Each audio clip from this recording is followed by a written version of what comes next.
Alright, so first, I'm actually carrying through with it and getting my temples to level 7. This will allow me to get a max of 85 on anyone not at rank 1, and almost everyone I have is at rank 1, so I should be able to get a lot of rank 2s.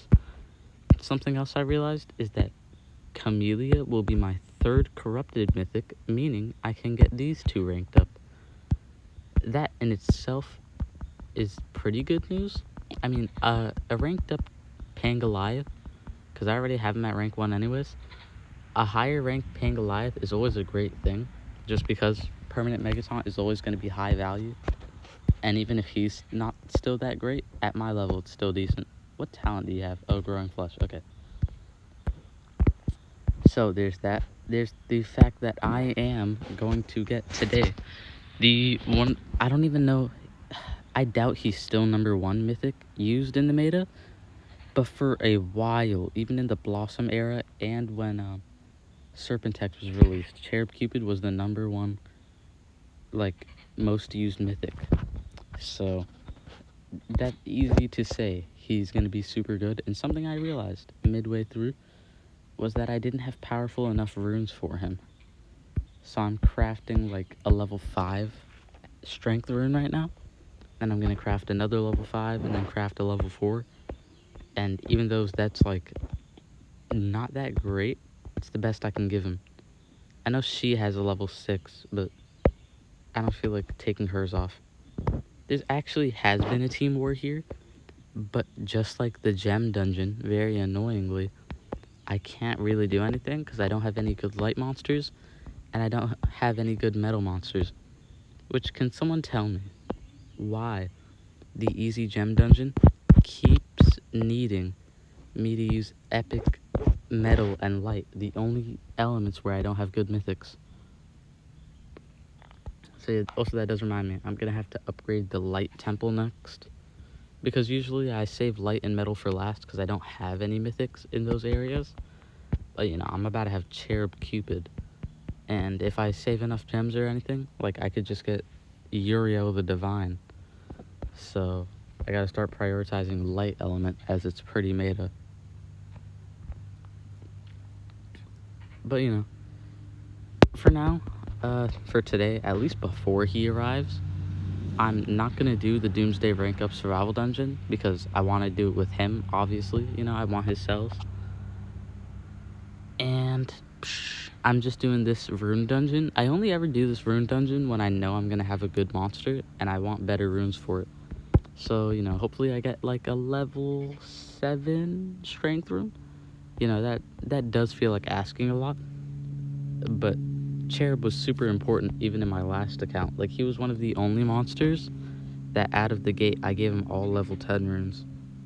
And he did not fail me. You're constantly facing nature monsters and dark monsters in the meta. Right now, you've got Kanekro and Elfira. Elfira's rising in usage. Kanekro might not get used too much, but he's still a great monster. So you face either of them and boom, 1 light AoE because of this insane elemental advantage. Instant kill. Now, one thing I will say is that it's going to be hard not to use Shiv, because one thing you forget when you use Shiv is that she can kill one guy at a time, right, when they're all level 100s, and that's because she can stack her damage so high. Cherub Cupid can't do that, so he's going to be dealing probably a lot less damage than she is. Luckily, there's a lot more monsters who are weak to Cherub than there are her. And Cherub Cupid doesn't have rank up to unlock moves. All his moves are pretty basic. I run him with the double AoE, the Sunburn one, and the Burn one. The Ignite extra turn, just so that you can give them Ignite and Burn and Sunburn. And I'm a lover. The 0 cooldown attack, I believe. But it does cost stamina. But that's because, I think it's the strongest as a single. And you also always want a single. But, I'm pretty proud of myself. Look at these monsters on this team right here. These monsters would have this probably was a meta team at some point during the Doomsday era. So the fact that these are some of my first monsters is really good. But, you know, just gotta pick up some better runes. Just gotta get ready for Cherub. What else does Cherub have? He has a mask and an essence. Alright. You know, it'd be pretty high value if I could give him a revival essence. I'll see if I have anything like that. Which, maybe I have to craft it. I have the OG Cupid right here. So, you wouldn't by any chance give me a Euro's essence, would you? Then I'll just open these for the heck of it. Let me see, if I needed a health rune and I had got it right there, that would have been super useful. Now, that's only a hypothetical though, because that's of course what I did not get. So, let's go here. Requillery. I do! Oh my goodness, I have Flamera's essence. This is amazing. Alright, I don't have to craft an essence.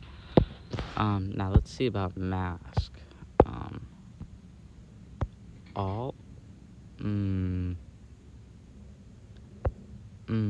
I don't know if I am good enough to craft ooh. It would take everything I have to craft a mask. Hey, pretty proud of myself. I could craft a mask if I needed to. This is a cursed mask. Oh my goodness.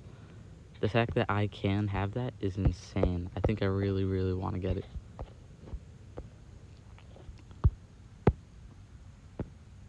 But yeah, so I also just need like phase rug, then I can do this one. But yeah, so it's going pretty well.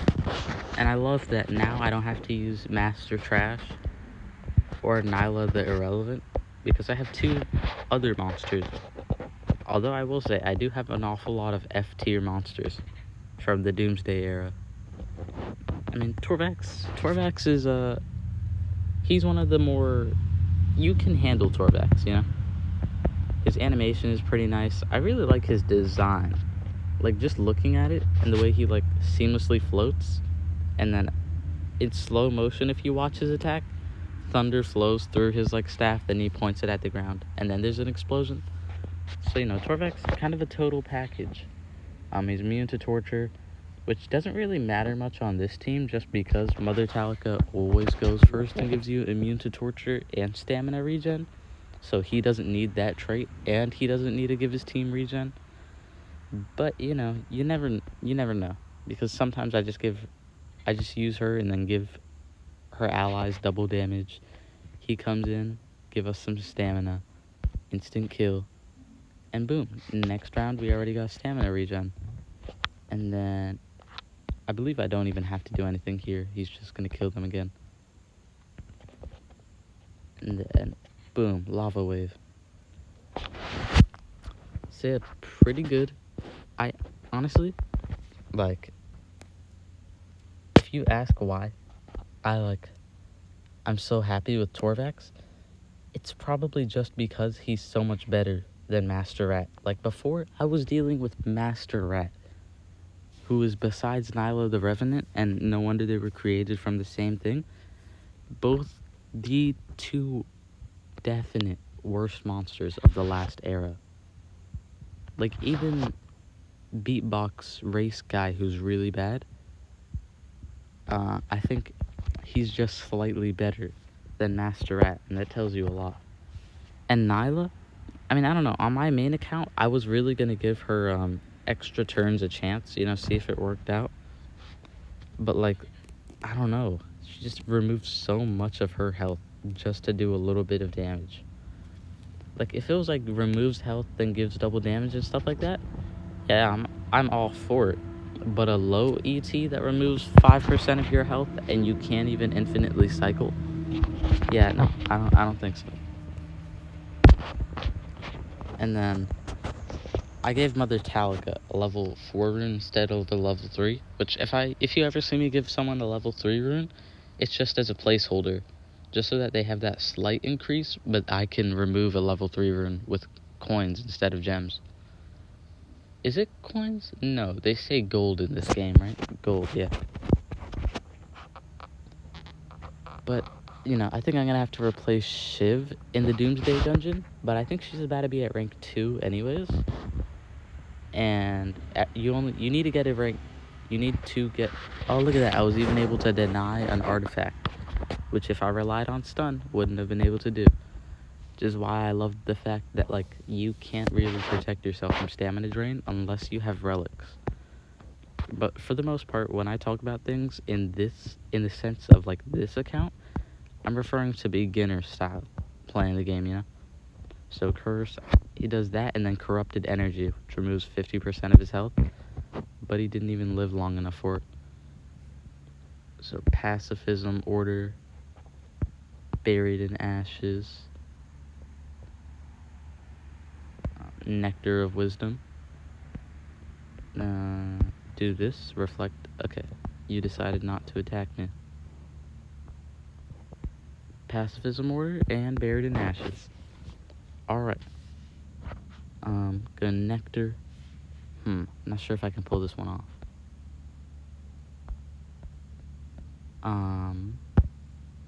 You have triple damage. If you attack, I'm done. Oh, actually, well, that did not do as much as I thought it would. Man, and who would have thought the day would have come where that immune to that tough just blocks every single dot that could have killed you instantly. I believe Mother Talica is tough. Is she? And other than that, no, she's hardened. So, other than that, that's about it for this video. Hope you enjoyed. If you did, leave a like to support the video and the algorithm. Show me that you enjoyed it, and I'll continue to make more. Leave a comment. I always love to hear your thoughts. Should I really prioritize Cherub, or is it is he too outdated? Is there even a possibility for him to be too outdated? I don't know. You let me know in the comments down below. Subscribe to join the Crab Army. We have just reached 87 subscribers. Pretty big deal, Seemingly every day, someone new joins the Crab Army. And we are on our way towards 100 subscribers. Which, I feel like that's everyone's dream, really. You just hit 100 subscribers. That's a big deal for me, so thank you all so much that this is even a possibility. And I'll continue to make content for you guys. So, that's about it. Hope you have a good day. Your favorite Omni-Crab, signing out.